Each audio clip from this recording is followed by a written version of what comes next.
반갑습니다. 비욘디 구독자 여러분. 저는 오늘 인정받기 위해 애쓰는 당신을 위한 자존감 워크북이라는 책을 소개하러 온 김기현입니다. 만나서 반갑습니다. 어, 오늘 서울 날씨가 무척 더운 것 같습니다. 구름도 한 점 없고 엄청 더운 날이던데 여러분들 이 더위 속에서도 건강 챙기시길 바라고요. 저도 오늘 건강 챙기면서 오늘 마음 건강에 대해서 조금 얘기해 보고자 합니다. 사실 저는 이 책을 쓴 저자이고 사실 심리 상담가로 일을 하고 있습니다. 그래서 사실 의사는 아니고 그래서 이 채널에 사실 출연 제의 왔을 때 좀 사실 놀랐습니다. 예, 의사가 아닌데 제가 여기에 좀 출연하는 게 있어서 조금 어떨까 고민도 많이 하고 그랬는데 또 좋은 기회 주셔가지고 여러분들이랑 이렇게 좀 이야기 나눌 수 있는 시간이 만들어진 것 같고 오늘 제가 할 수 있는 이야기들 여러분들의 어떤 마음 건강, 자존감을 위해서 제가 배웠던 지식들, 이야기들을 조금 나눠보고자 합니다. 그리고 실제로 이 채널 제가 봤는데 거의 의사분들이 의학신간을 소개하셨더라고요. 제가 한 1년치 것까지 싹 다 이렇게 돌아봤던 것 같은데 한 분 정도 의사 아닌 분을 봤는데 저도 의사는 아니지만 마음 건강을 보살피는 심리 상담사로서 오늘 여러분들의 건강을 같이 한번 챙겨보도록 하겠습니다. 제 소개를 간단하게 드려보도록 하겠습니다. 저는 이너프 심리상담센터라는 곳을 운영하고 있고요. 이건 사실 제주에 있습니다. 그래서 오늘 제가 비행기 타고 제주에서 올라왔는데 이너프 심리상담센터를 운영하고 있는 운영자고 저는 지금은 이제 사설 상담센터를 제가 운영하고 있지만 이전에는 대학교나 혹은 뭐 그 보호관찰소 이런 어떤 분들의 만나면서 좀 심리 상담을 많이 했었고요. 제가 이 책을 쓰게 된 계기는 상담을 계속 하다 보면서 공교롭게도 제가 이렇게 사회초년생들, 신입사원들을 조금 많이 만났어요. 그러다 보니까 신입사원, 사회초년생들, 제가 배웠던 지식들, 상담 기법들 적용하면서 좀 도움을 드렸고 이분들이 상담 이후에도 본인을 조금 보살필 수 있고 본인의 어떤 자존감을 높일 수 있는데 뭔가 도움이 되면 좋겠다 싶어서 이렇게 책을 쓰게 되었습니다. 그리고 책도 자존감 워크북이라고 했잖아요. 정말 약간은 제 손바닥만 합니다. 별로 크지 않은데 요 정도로 작게 포켓북처럼 들고 다니면서 본인의 어떤 자존감을 챙길 수 있게끔 스스로 좀 실습해 볼 수 있게끔 그런 책으로 구성을 해봤습니다.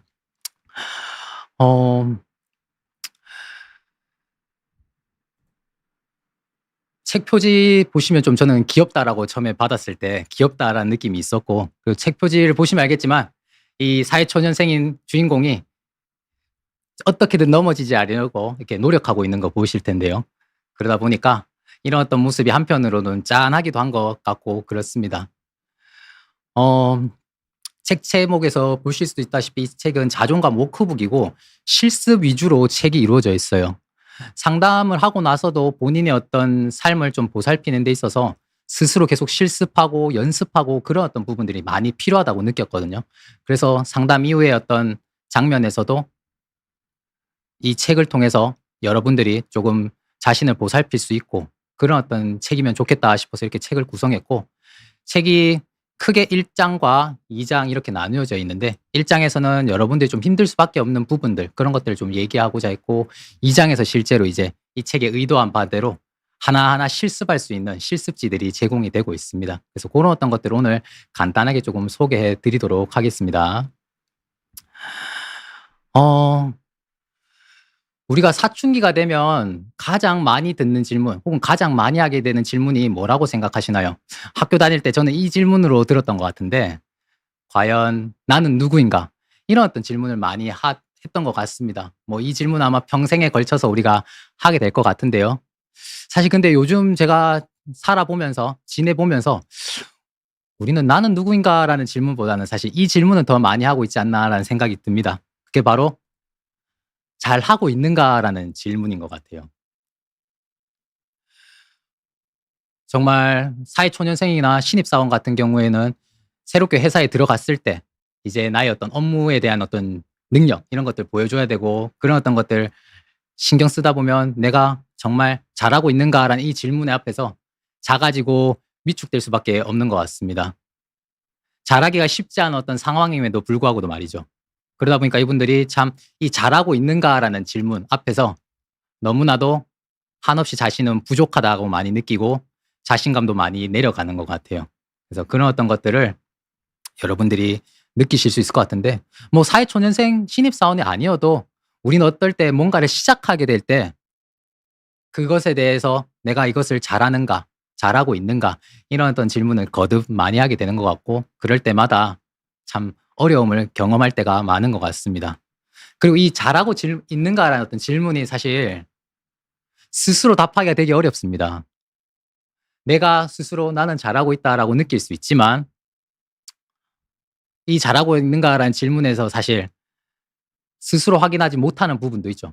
누군가가 "잘하고 있다."라고 얘기를 해 줘야 누군가가 나의 어떤 유능성, 유능감 이런 것들을 인정을 해 줘야 '내가 진짜 잘하고 있구나. 아 나 잘하는 사람이네.' 이렇게 생각하는 부분도 있다라는 거죠. 그러다 보니까 이렇게 우리는 '잘하고 있는가.'라는 어떤 질문을 관계 속에서 확인할 수밖에 없습니다. 달리 말하면 관계는 우리에게 되게 필연적이라는 거죠. 회사 생활할 때도 어떤 분들은 "나는 일만 잘하면 돼. 뭐 사람은 필요 없어." 이렇게 얘기할 수도 있지만 실제로 어떤 설문을 제가 한번 살펴봤는데 설문에서 이런 것들이 있었어요. 차마 인사 담당자에게는 얘기하지 못했지만 내가 퇴사를 하거나 이직을 하는 1 순위가 대인과 관계였다고 말합니다. 그래서 회사 생활할 때 관계는 결코 떼놓기 어려운 주제인 것 같습니다. 실제로 아리스토텔레스가 인간은 사회적 동물이라고 했던 것처럼 우리는 이 관계가 매우 중요하고 관계 속에서 잘하고 있는가라는 어떤 질문에 대해서 좋은 답들이 와야 내가 조금 자신감을 가질 수 있는 부분이 있는 것이죠.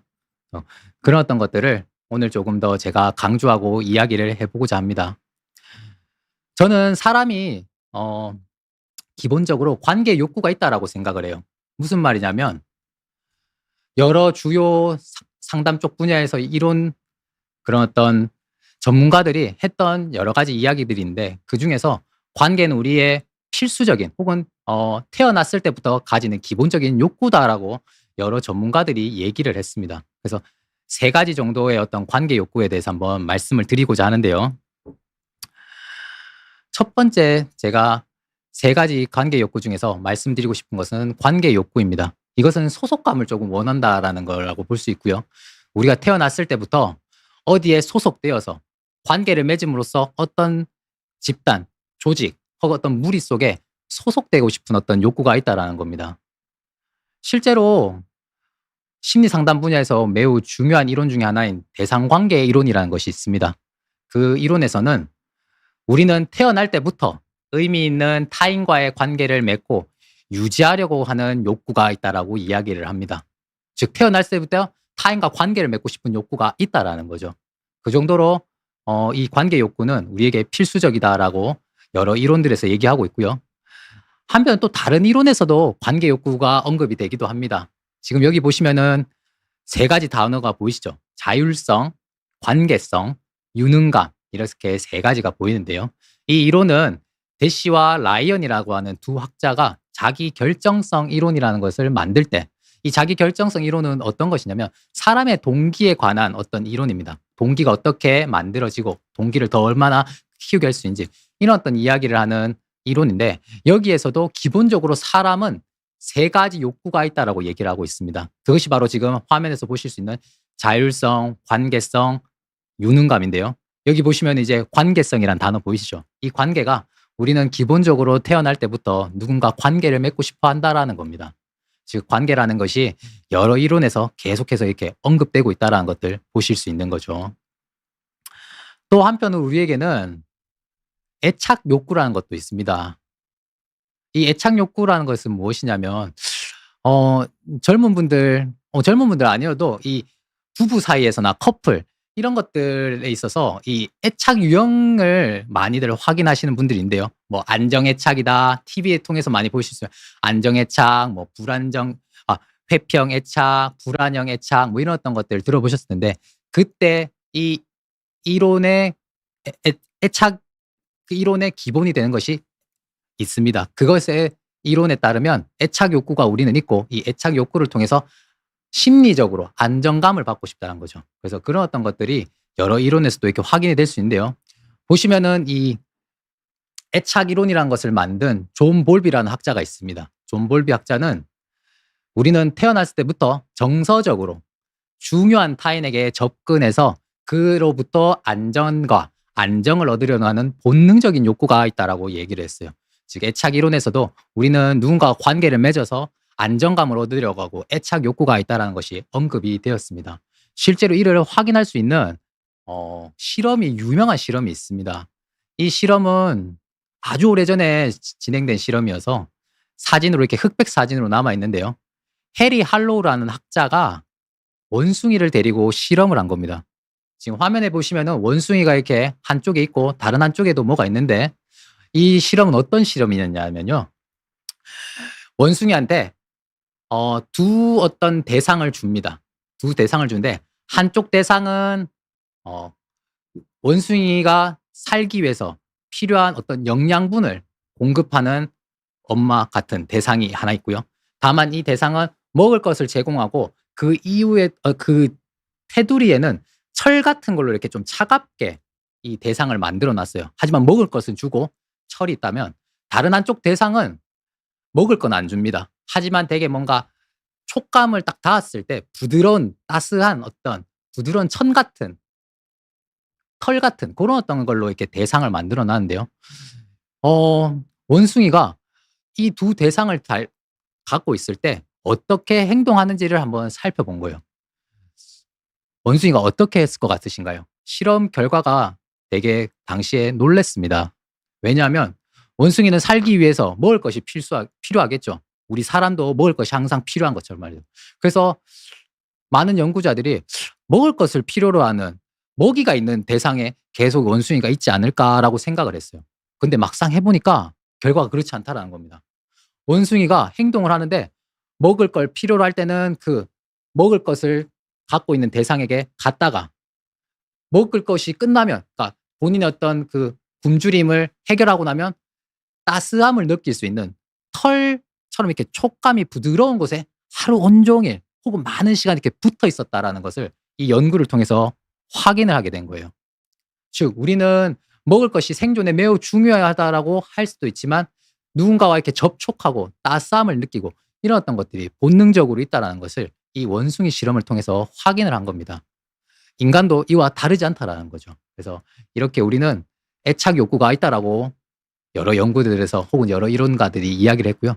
마지막으로 인정 욕구가 있습니다. 이것이 또 이제 회사 생활할 때 참 필요한 부분인데요. 누군가로부터 내가 유능하다는 어떤 느낌, 유능감을 인정받고 싶다라는 거죠. 그래서 그런 어떤 것들을 또 여러 이론을 통해서 볼 수 있는데요. 이것은 그 메슬로우라는 심리학자가 우리 인간은 5가지 욕구가 위계적으로 있다라고 제시한 이론인데 여기에 보면은 아래쪽에서는 이제 뭐 생리 욕구, 안전 욕구 뭐 이런 어떤 것들이 있지만 위로 올라가면 갈수록 아래 욕구들이 충족이 되고 나면 이제 사람은 기본적으로 위에 있는 상위 욕구를 더 추구하게 되는데 그 욕구 중에 4번째 위치한 욕구가 존중에 대한 욕구입니다. 이 존중에 대한 욕구가 나의 어떤 유능감이나 나라는 사람을 조금 존중하고 인정하는 그런 어떤 욕구들을 언급한 부분이고요. 아까 앞서 살펴봤던 대시와 라이언의 자기 결정성 이론에 3가지 욕구가 있다라고 말씀을 드렸는데 여기에도 유능감이라는 단어가 들어갑니다. 그래서 우리는 살아가면서 기본적으로 나는 뭔가 능력이 있다 혹은 유능하다 나 잘할 수 있다는 어떤 느낌, 자신감 이런 것들을 기본적으로 있다라고 말을 할 수가 있죠. 그래서 이렇게 인간이 우리가 회사 생활을 할 때 일을 잘하는 것도 중요하지만 일을 잘하면서도 관계를 잘 유지해야 되는 것이 기본적인 욕구가 있기 때문에 관계가 이들에게 매우 중요하다는 것을 우리는 확인할 수 있습니다. 그리고 이 관계가 잘 유지되지 않으면 우리는 자존감이 많이 낮아지게 되는데요. 이 자존감이 여러 학자들에 의해서 다양하게 개념이 제시가 되었지만 저는 이 책에서 자존감을 4가지로 한번 구분을 해 봤습니다. 그래서 이렇게 4가지 정도를 제시하고자 하는데요. 첫 번째는 있는 그대로서의 나를 받아들이는 것이 자존감이 높은 사람이 보이는 행동이고 두 번째는 가치로운 존재로 스스로를 느낄 수 있는 그런 어떤 나라는 인식이 있으면 자존감이 높다라고 볼 수가 있습니다. 또 한편으로는 변화할 수 있다는 믿음. 내가 더 이상 바꿀 수 없다라고 생각하는 것이 아니라 나는 내가 노력한다면 변화할 수 있고 좀 더 나아갈 수 있다는 믿음을 가진 나가 자존감이 높은 사람이 보일 수 있는 모습이고요. 마지막으로는 나를 보호할 수 있는 기술을 가진 사람이 자존감이 높다라고 볼 수가 있는데요. 하나씩 좀 그림을 보면서 말씀드리고자 합니다. 이 강아지 지금 개 보이시나요? 예. 이 개는 사실 저희 가족이 키우고 있는 개입니다. 소원이라는 개인데요. 보시면 알겠지만 앞에 왼쪽 다리가 조금 불편해요. 이 사연이 어떤 사연이었냐면 이 개가 사실 그 유기견으로 유기견 보호소에 있다가 유기견 보호소를 나갔습니다. 어떻게 해서 나가게 됐는데 며칠이 지나다가 이제 이 유기견 보호소로 다시 돌아온 거예요. 근데 돌아왔을 때 봤더니 이미 그 우리 사냥할 때 쓰는 덫에 다리가 이미 물려 있어 가지고 이 다리를 잘라낼 수밖에 없었습니다. 그래서 다리를 자르고 나서 이후에 이제 조금 저희가 입양을 하면서 이렇게 키우게 된 건데요. 제가 이 개를 보면서 참 많은 느낌을 받는 게 뭐냐면 저희 소원이 보면 이 다리 뭐 불편하다고 해서 그 불편감을 도무지 뭐 드러내는 느낌이 없더라고요. 그냥 다리가 불편하다고 하더라도 자신의 삶을 자신의 모습대로 살아가는 것들을 볼 수가 있습니다. 참 평온해 보일 때도 있고요. 뭐 불편한 것들 기색도 없고요. 그런 거 보면서 '아 소원이처럼 살아야겠구나.' 이런 생각을 제가 많이 했는데 우리가 있는 그대로의 나를 받아들인다는 것은 마음에 드는 내가 있을 수도 있고 이건 내 것 같지만 마음에 들지 않는 내 모습이 있을 수 있잖아요. 그런 어떤 부분으로서 마음에 드는 것만 쏙 가져가서 내 모습이다 생각하는 것이 아니라 마음에 들지 않고 혹은 좀 내가 부족한 부분마저도 '이건 내 모습이지.'라고 받아들이는 것이 있는 그대로의 나라는 거고 이런 어떤 모습들은 조금 자존감이 높은 사람들이 보일 수 있다라는 겁니다. 그래서 그런 어떤 것들이 조금 제가 소원을 통해서 많이 배울 수 있었고 여러분도 좀 참고해 보시면 좋겠다 싶었고요. 두 번째는 아까 제가 가치로운 존재로서의 나라고 조금 말씀을 드렸어요. 회사 생활하면 능력이 좀 없어서 혹은 좀 능력이 아직 좀 부족해서 혼나거나 지적당할 때 있죠. 근데 그런 어떤 지적을 내가 받고 나서 '난 역시 바보 같은 인간이야. 난 역시 못하지.'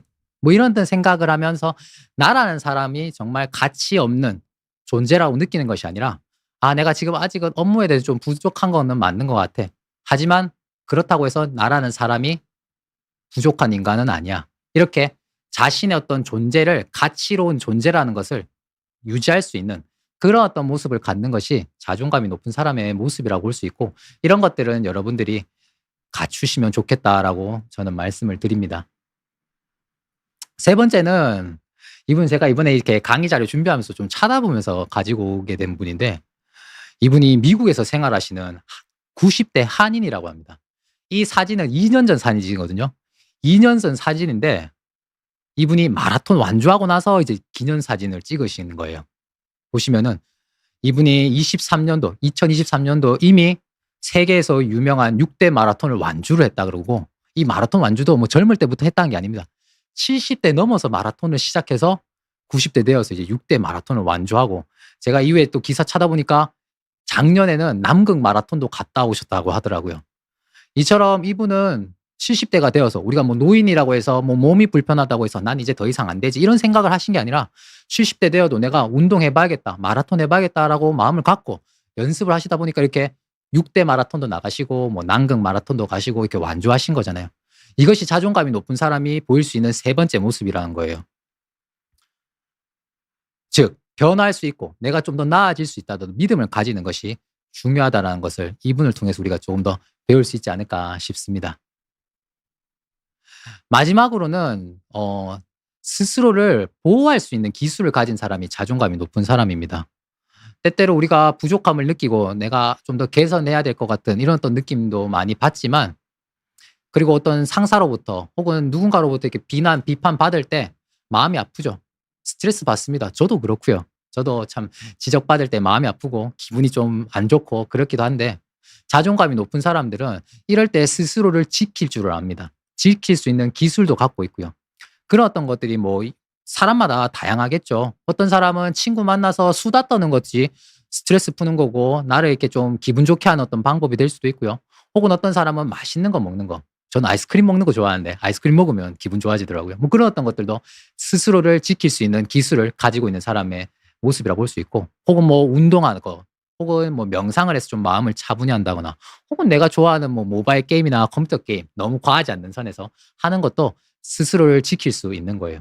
이렇게 자존감이 높은 사람들은 자신을 지킬 수 있는 기술을 다양하게 갖고 있고 그런 것들을 삶에서 계속해서 적용하면서 자신을 지켜나가는 사람이라고 볼 수 있습니다. 그리고 이 책에서는 제가 이제 어 한 7 가지 정도로 자존감을 지키기 위한 어떤 실습을 제공을 하고 있는데 그런 어떤 7 가지 기술도 여러분들이 배워서 혹은 좀 내 삶에 적용하면서 자존감을 지키는 그런 어떤 방법들을 다양하게 한번 적용해 보시면 어떨까 생각도 듭니다. 그리고 책에 보시면은 내 자존감이 지금 어느 정도인지 좀 체크해 보실 수도 있거든요. 그런 것들 보시면서 '아 내가 지금은 조금 약간 초록불 괜찮은 건지 아니면 노란불 좀 경계해야 되는 건가? 아니면 적색 빨간불 뭔가 지금 바꿔야 되나?' 이런 어떤 것들도 조금 확인해 보시면 좋을 것 같습니다. 자 이제 그러면은 제가 한 5 분 한 10분 정도 하면 이제 좀 마무리하고 이제 질의응답 해 보려고 하는데요. 어 일단 잠깐 넘어가기 전에 질문들 정말 많이 올려 주셨는데 예 보시면은 지금 송이 채널 님이 "우울증에 불면증으로 자신감, 자존감이 많이 없는데 요즘 자신이 잘하고 있는지 헷갈린다."라고 하셨어요. 사실 저희가 이럴 때 드리는 말씀은 일단 만약에 우울증, 내가 불면증인 것 같다 하면 병원 한번 가 보시거나 상담 한번 받아 보셔서 전문가와 이 부분에 대해서 한번 얘기해 보시면 좋겠다라고 말씀을 드리고 싶어요. 왜 그러냐면 내가 이런 느낌이 있다라는 것을 조금 확인을 하시면 좀 더 안도하는 느낌이 있을 수 있거든요. 그러니까 우울증이다, 만약에 불면증이다라는 게 전문가 통해서 조금 더 확인이 되고 나도 그것이 좀 수긍이 된다면 '아 내가 이것에 대해서 조금 지금 어려움을 경험하는 게 맞구나.'라고 확인하고 '아 그럼 이걸 좀 개선해 봐야겠다.' 이렇게 행동에 옮기실 수도 있고요. 혹은 전문가 만나 봤더니 '아닌 것 같다.'라는 어떤 소견이 있거나 의견이 있다면 내가 좀 '아 내가 너무 조금 과하게 생각했나.' 하면서 조금 가볍게 생각해 보실 수도 있잖아요. 그렇기 때문에 전문가를 한번은 좀 만나 보시고 이야기 한번 나눠 보시고 솔직하게 내 감정들을 한번 나눠 보시면 어떨까 말씀을 드리고 싶어요. 그래서 그런 어떤 것들 한번 참고하시면 좋을 것 같습니다. 또 여러 가지 질문들이 지금 있으신데요. 이따가 제가 좀 끝나서 또 하나씩 답변 드릴 수 있는 것 한번 답변 드리고 다시 한번 제가 오늘 준비한 내용들을 한번 좀 정리해서 전달 드리도록 해 볼게요. 제가 앞서 지금까지 "우리는 관계가 참 필수적이다. 사람이 태어났을 때부터 관계라는 것을 필요로 한다."라는 말씀드렸고 관계 때문에 자존감이 낮아질 수 있는데 이 자존감은 4 가지 정도로 구성이 되고 그런 어떤 것들을 잘 지키는 사람은 어떤 모습인지 말씀을 드렸어요. 그리고 이 책을 통해서 자존감을 지킬 수 있는 어떤 방법들을 조금 소개하고 있다라고 말씀을 드렸는데 책에는 7 가지를 제가 제시를 했고 그걸 조금 3 가지로 묶어서 한번 가지고 왔습니다. 어떤 것이냐면요. 첫 번째는 있는 그대로의 알아차림을 할 수 있어야 된다라는 겁니다. 그리고 두 번째는 내가 나를 돌볼 수 있어야 된다는 거예요. 그런 어떤 방법들을 책에서 소개하고 있고 세 번째는 변화를 이끌어내는 방법을 조금 말씀을 드리고 있습니다. 하나씩 하나씩 간단하게 말씀을 드릴게요. 먼저 있는 그대로 알아차림에서 제가 책에서 두 가지 정도 방법을 알려드리고 있어요. 객관적으로 일단 상황을 파악하고 두 번째는 내 마음을 알아차려야 된다라는 겁니다. 우리가 그 손자라는 중국의 어떤 학자 유명한데 "지피지기면 백전백승이다." 이런 어떤 이야기 많이 들어보셨죠? 실제로 이제 "지피지기면 백전불태다."라는 어떤 고사성어인데 나를 알고 남을 알고 그렇게 해야 우리는 이길 수 있다 혹은 지지 않는다라는 뜻이잖아요. 그래서 우리가 어떤 상황에서 자존감을 내가 높이고 자존감을 지키려면 이 지금 내가 처한 상황이 어떤지를 객관적으로 있는 그대로 내 감정 섞지 않고 알아차리는 것이 되게 중요합니다. 그래서 객관적으로 상황을 살필 수 있어야 되고 그것을 내가 볼 수 있는 그런 어떤 기술들이 있어야 되는 것이 있고요. 그다음에 내 마음도 있는 그대로 알아차리는 것이 되게 중요합니다. 내가 지금 어떤 생각을 하고 있지? 어떤 감정을 느끼고 있지? 내 몸의 반응은 지금 어떠하지? 이런 것들을 알아차릴 수 있어야 된다라는 겁니다. 그래서 책을 통해서 이런 어떤 것들이 조금 실습할 수 있는 내용들이 담겨져 있는데 있는 그대로 먼저 알아차리는 것이 중요하다 말씀을 좀 드리고 싶고요. 두 번째는 내가 이제 나를 돌볼 줄 알아야 돼요. 어 첫 번째는 내면의 비판자를 만나기라고 제가 책에서 좀 제시를 해 봤는데 내면의 비판자라는 것이 뭐냐면 일종의 나를 비판하는 목소리라 내 내면의 목소리다 생각하시면 좋을 것 같아요. '그렇게 하지 말았어야지. 더 잘했어야지. 왜 이렇게 못했어?' 하면서 나를 조금 몰아세우고 채찍질하는 어떤 목소리, 우리 내면에 있잖아요. 저는 그런 내면의 목소리를 저도 참 많이 만났었던 것 같은데, 이것을 그냥 이제 비유적으로 내면의 비판자라고 합니다. 그리고 이 내면의 비판자를 만나서 이 내면의 비판자와 화해하고 조금 더 가까이 하면서 내면의 비판자의 목소리를 점점 잠재우고 내가 이것에 크게 휘둘리지 않게끔 하는 것이 중요하기 때문에, 내가 나를 돌보는 데 있어서는 이 내면의 비판자를 만나는 것을 꼭 한번 해 보시면 좋겠다라고 말씀을 드리고요. 두 번째는 상처 입은 내면 아이 보살피기라는 것으로 제가 책에서 제시를 해 봤는데요.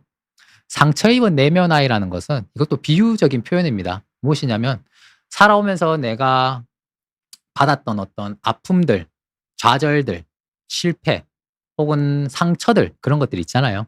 그런 어떤 것들이 잘 소화되지 못하고, 심리적으로 소화되지 못하고 수용받지 못하면서 내 몸 안에, 내 마음 안에 하나씩 쌓여갑니다.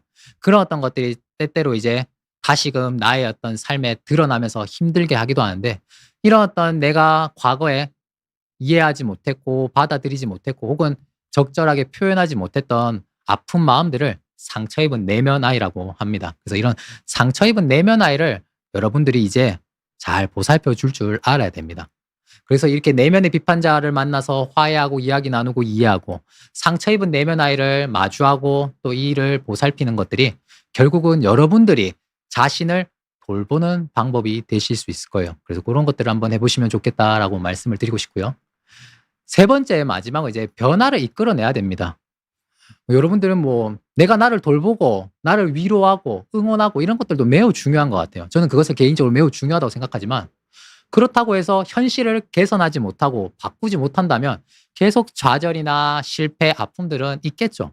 그렇기 때문에 결국 어떤 변화를 만들어내야 됩니다. 그런 어떤 변화들을 만들어내는 것을 제가 변화를 이끌어내기라고 했고, 개선점을 먼저 내가 지금 개선해야 할 것이 뭔지를 찾아내는 작업들, 그런 것들 당연히 솔직하게 한번 해보셔야 될 것 같고, 그 다음에 성공 경험들을 조금 이렇게 되돌아보면서 자신감을 갖는 것도 되게 중요한 것 같아요. 이 성공 경험이라는 것이 뭐 꼭 거창해야 되는 것은 아닙니다. 오히려 작은 단위에서 내가 성공 경험, 성취 경험들을 잘 찾아내는 안목이 있다면 오히려 더 좋으실 수 있고, 그런 어떤 것들을 내가 많이 가지고 있음으로써 자신감을 갖고 이후에 뭔가 새로운 변화를 이끌어낼 때 여러분들이 자신감을 더 많이 가질 수 있고 자존감이 높아지는 경험을 하실 수 있을 겁니다. 그 다음에 마지막으로는 나에게 너그러워지기라고 제가 조금 제시를 해봤는데, 제가 내담자들 상담실에서 많이 만날 때마다 참 안타까운 게 뭐냐면, 자기를 많이 깎아내리고 자기를 몰아세우는 분들을 많이 봐요. 그런 것들이 때때로 단기적으로 어떤 성과를 내거나 하는데 도움이 될 수도 있지만 장기적으로는 결코 좋지는 못하거든요. 그래서 그런 어떤 목소리가 강하신 분들을 제가 만날 때 되면 참 안타깝고 저도 같이 속상하고 하는데, 이런 어떤 것들을 조금 이제 줄이거나 하는 또 방법으로서 내가 이제 나에게 조금 너그러워지는, 내가 나에게 조금 너그러운 마음을 가질 수 있게끔 연습하는 것들이 있는데, 그런 어떤 것들을 조금 해보시면 좋겠다 해서 제가 마지막으로 나에게 너그러워지기, 이런 어떤 것들을 조금 넣어봤습니다. 그래서 제가 간단하게 오늘 이렇게 책을 조금 소개를 해드렸고요. 어, 두 번째 장은 제가 세 가지 정도로 이렇게 준비를 했다라 그랬잖아요. 그런 어떤 것들을 한번 요약을 해보자면, 제가 정말 이건 민망한데 제가 오늘 이거 하나 해보려고 이렇게 좀 준비한 거 있거든요. 그래서 그거 한번 해보려고 하는데 여러분들이 좋게 귀엽게 봐주시면 좋을 것 같습니다. 제가 아까 실습하는 것이 7가지가 있다고 드렸고 그것을 3가지로 요약을 했다. 근데 요것을 제가 그냥 한번 요즘 유행하는 어떤 밈을 가지고 개사를 한 게 있어요. 그래서 그거를 한번 해보도록 하겠습니다. 너무 긴장되는데요. 잘 귀엽게 봐주시기 바랍니다. 자, 한번 해볼게요. 이건 첫 번째 레슨, 있는 그대로 알아차림. 이제 두 번째 레슨, 내가 나를 돌보기. 드디어 세 번째 레슨, 변화 이끌어내기. 좀 더 강해져야 해. 웃어 넘길 수 있게. 감사합니다. 너무 창피하네요. 제가 아까 3가지 해야 된다고 말씀드렸잖아요. 그것을 조금 이렇게 님께 제가 갖고 와서 한번 해봤습니다. 이걸 꼭 기억해 주시면 좋을 것 같다 해서 이렇게 가지고 왔고요. 어, 예, 크크크 하는 목소리 여러분들 제가 지금 확인하고 있고, 저도 정말 많이 이거 할까 말까 오늘 고민 진짜 많이 했는데, 예, 제 지인과 제 가족이 꼭 하고 오라 그래가지고 한번 해봤습니다. 귀엽게 봐주시면 좋을 것 같고, 제가 마지막으로 전달드리고 싶은 말씀 딱 하나 하고, 일단 강의, 오늘 제가 준비한 자료는 마무리를 하고자 합니다. 제가 뭐, 저도 이제 SNS하고 인스타 같은 거 하면 볼 때마다 참 이런 목소리들, 이런 어떤 주장들도 있더라고요. 자기 위로만 하는 사람들은 자기 삶을 외면하고 혹은 회피하고 있는 사실 루저다. 뭐 이런 어떤 이야기들을 제가 본 적이 있어요. 이분들이 이런 이야기를 하는 것이 어떤 의도에서 하게 됐는지, 어느 정도 이것도 필요하다라는 생각도 조금 이해를 하는데, 하지만 그럼에도 불구하고 제가 상담실에서 만난 내담자들을 만날 때마다 저는 자기를 위로하고 자기를 보살피라고 이야기를 꼭 드리고 싶어요. 자기만큼은 자기를 스스로 보호할 수 있고 보살필 수 있어야 된다라고 말씀을 드립니다. 제가 이렇게 말씀을 드리는 이유는, 사실 수많은 실패와 좌절, 아픔이 외부 세계, 바깥 세상에 이미 널렸어요. 살다 보면 여러분들도 좌절할 때 있고 실패할 때 있고 그렇죠. 저도 참 그런 것들 경험 많이 하는데, 그럴 때마다 난 머저리 멍청한 인간, 난 바보 같은 인간, 난 해도 안 돼. 뭐 이런 어떤 이야기를 계속한다. 난 역시 뭐 유능하지 않아, 쓸모없는 인간이야, 이런 어떤 이야기를 계속한다고 하면, 저는 이게 어떤 것처럼 느껴지냐면, 마치 내가 지금 막 벼랑 끝에 몰려 가지고 이제 딱 손 하나만 이렇게 딱 버티고 있어요. 간신히 안 떨어지고 버티고 있는데, 그 버티고 있는 손을 내가 스스로 밟는 게 아닌가, 이런 어떤 생각이 들더라고요. 즉 삶의 어떤 벼랑 끝에서 여러분들이 자기를 죽일 수 있는 그런 어떤 행동이, 이 자기 비판이나 나를 이렇게 멍청하게 보는 어떤 그런 어떤 목소리가 강해지면 생길 수 있다라고 보게 돼서, 저는 자기만큼은 자기를 꼭 보살피시면 좋겠다라고 말씀을 드려요. 그래서 이 책에서도 자전과 워크북으로 제가 구성했던 내용들도 결국 내가 나를 지킬 수 있는, 나를 보호할 수 있는 그런 어떤 기술들을 조금 제가 꼭 실어 드리고 싶었습니다. 그래서 그런 어떤 것들을 여러분들이 앞으로 이 책을 통해서, 혹은 살면서 책이 아니더라도 내가 나를 지킬 수 있는 방법이 있다면 언제든 그것을 적용하시고, 내가 나에게는 조금 더 온화하고 따뜻하고 그런 어떤 태도를 가지시기를 진심으로 기원합니다. 제 강의 내용은 여기까지 준비하도록 하겠고요. 많이들 기다리셨을 텐데 질문을 많이 올려주셨더라고요. 제가 질문 올라오는 걸 보면서 이거 중간중간 해야 되나 말아야 되나 했는데, 끝나고 하는 게 제가 조금 낫겠다 싶어서, 예, 한번 이제 남은 시간 한 20분 정도는 여러분들이 저에게 주셨던 질문 제가 한번 아는 선에서, 제 경험 선에서 한번 답변 드리도록 하겠습니다. 네. 어, 김민 님이 이런 질문을 좀 올려주셨네요. SNS 올릴 때마다 엄청 민감해진다. 반응 없으면 자존감 떨어지고 그러다가 지워버리고 자책하기도 하고, 이런 사소한 것도 문제 맞겠죠? 라고 말씀하셨어요. 문제 맞다라고 느끼시면 문제일 것 같아요.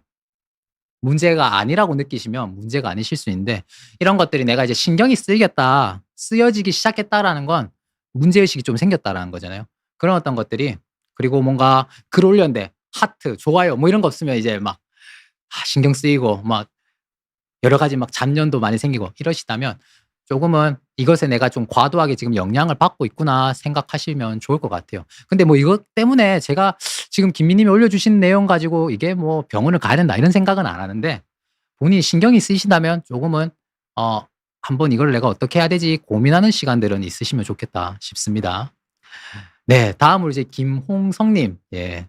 "은퇴한 가장입니다."라고 글을 올려주셨 아이고, 예. 고생 진짜 많이 하셨습니다. "오늘 일할 때 참 타인의 평가에 목매던 내 모습이 떠오릅니다."라고 얘기하셨습니다. "은퇴하고 새로운 삶이 시작될 줄 알았는데 사회적 역할이 사라지고 자식들도 이제 독립해서 가장으로서의 여태까지도 사라진 것 같은 제가 너무 무가치하게 느껴집니다. 조언 부탁드립니다."라고 말씀드렸는데, 아이고 참, 이 한국 남성들 중에, 남성이신지는 모르겠네요. 근데 가장 이 사회생활 한창 하시다가 이제 은퇴하시고 자녀들도 이제 집에 독립하면서 이렇게 혼자 남겨지실 때 참 이렇게 뭔가 무가치한 느낌들 받으시는 분들 제가 종종 만날 수 있었는데요. 사실 이분들에게 제가 말씀드리고 싶은 것은 은퇴를 하셨다고 해서 집에만 있으시지는 좀 않으셨으면 좋겠다. 아마 김홍석 님도 아마 그러시리라 생각합니다. 뭐 다양한 활동을 다시금 조금 해 보시면 좋겠다 생각이 듭니다. 뭐 취미 활동이 되었든 뭐 내가 하고 싶은 어떤 이 일한다고 못 했던 미뤄왔던 어떤 계획들 그런 것들도 한번 해 보시면 좋겠다라고 말씀을 드리고요. 충분히 내가 보상받을 수 있는 자격이 있다라고 생각해 주시면 좋을 것 같아요. 어떻게 보면은 한 가정을 책임지셨고 그 책임지시는 와중에 자녀들이 잘 클 수 있었잖아요. 그렇기 때문에 그런 어떤 것들을 조금 스스로 알아봐 주시고 '내가 우리 가정을 책임졌던 그런 어떤 사람이다.'라는 것을 스스로 좀 인정해 주시면 좋을 것 같고요. 이 시간 동안 내가 하고 싶었지만 미뤄왔던 것들 그런 것들 하나하나 하시면서 이제는 내 삶을 위해서 내가 한번 나아가는 그런 어떤 것들 계획하시고 행동에 옮겨 보시면 좋을 것 같습니다. 다 뭐 자식한테 투자하고 뭐 돈 쓰고 이런 것들이 아니라 나를 위해서 조금 시간을 쓰고 투자하고 그런 어떤 것들을 하시면서 스스로가 스스로를 존중하는 행동들을 한번 해 보시면 좋겠다 말씀을 드리고 싶어요. 정말 고생 많으셨습니다. 예. 감사드리고요. 다음으로 이제 "바다보다 산이 좋아."라고 이렇게 글을 닉네임을 가지신 분이 "평생을 남 눈치 보며 살아왔다. 자식들에게조차 엄마로서 잘하고 있는지 늘 확인받고 싶었다."라고 해 주셨네요. 그러면서 "이 나이에 아이 키운 엄마로서 자존감이라는 건 사치라는 생각마저 듭니다."라고 말씀 적어 주셨는데 아유 이걸 자존감이라는 것마저 사치라는 생각까지 하셨다는 게 참 개인적으로 너무 마음이 아픈 것 같습니다. 예.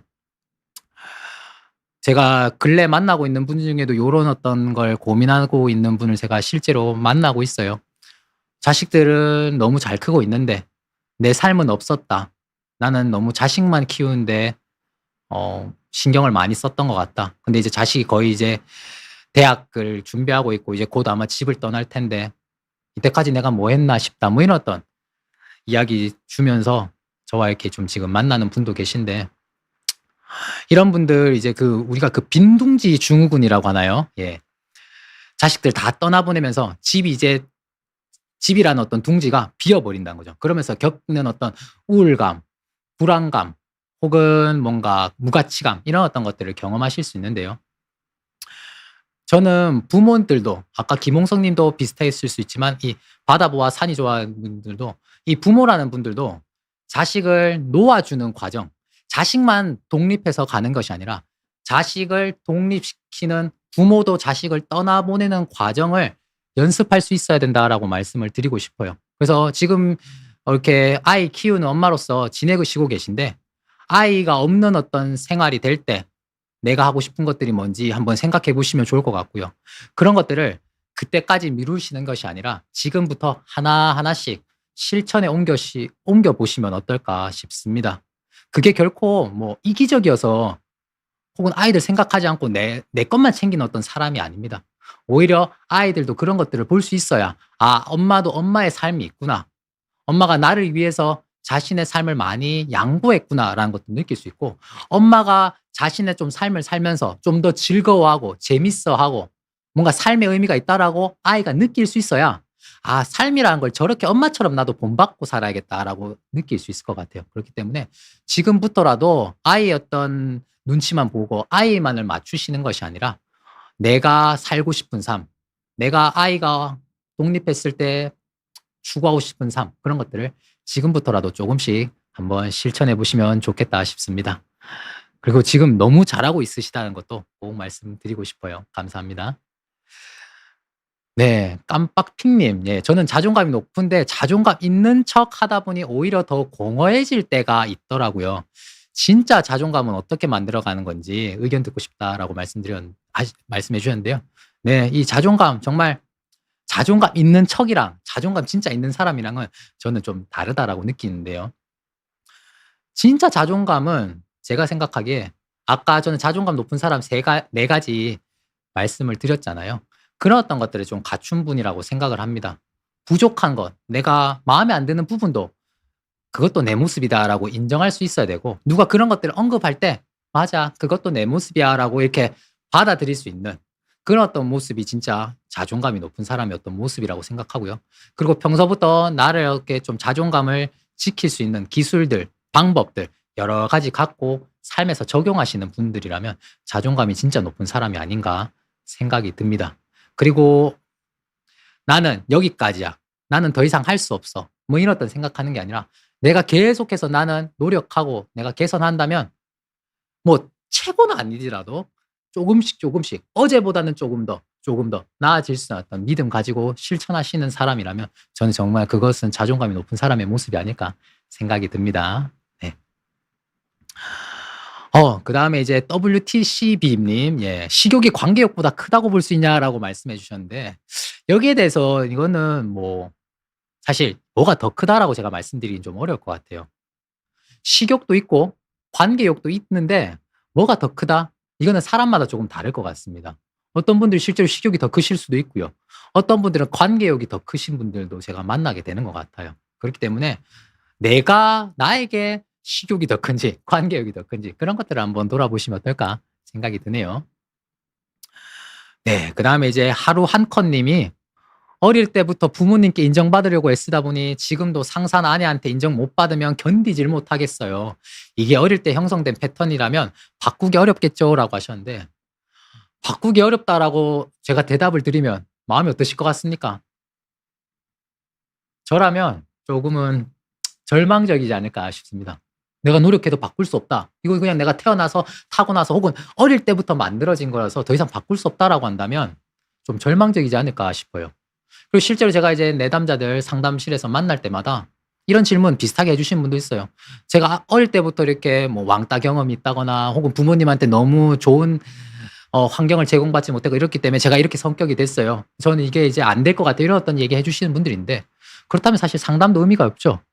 하지만 제가 상담하면서 모든 분들이 다 바뀔 수 있다라고 말씀드릴 수는 없지만 바뀔 수 있는 부분은 분명히 있다라고도 말씀을 드립니다. 제가 모든 분들이 다 바뀔 수 있다라고 말씀을 드리지 않는 거는 말씀을 드릴 수 없다라고 하는 거는 이게 분명히 부단한 노력이 필요하거든요.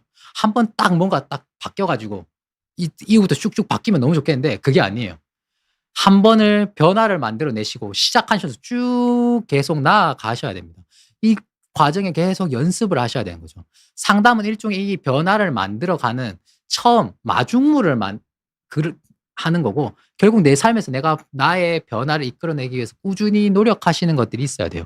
그런 어떤 노력이 있다면 분명히 변하실 수 있습니다. 저는 변화한 분들을 봤고요.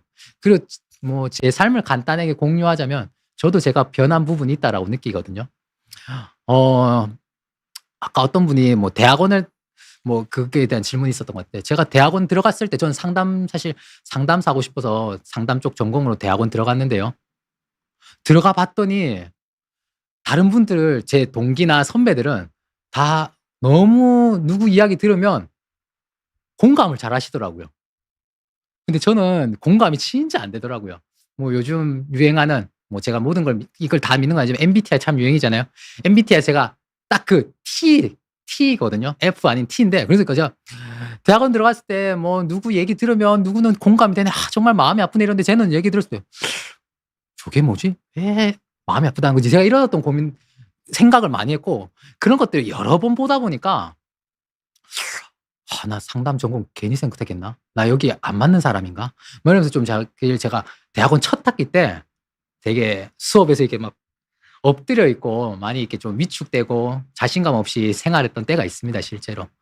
그런데 저도 그때 그리고 상담을 계속 하긴 하면서 저희는 이제 수련을 받는 과정인데 수련 받을 때마다 저를 수련시켜 주셨던 선생님께서 공감에 대한 어떤 부분들을 초반에 많이 언급해 주셨어요. 그래서 저는 참 이런 것들에 대해서 고민이 많았고 제가 이것을 '극복할 수 있을까? 혹은 변화시킬 수 있을까?' 이런 어떤 고민을 되게 많이 했는데 제가 이걸 한 상담을 한 이제 10년 가까이 하다 보니까 어느 날 이제 제가 또 제 수련을 시켜 준 선생님에게 이렇게 그 지도를 받는데 공감을 잘하신다고 하는 거예요. 저는 되게 깜짝 놀랐죠.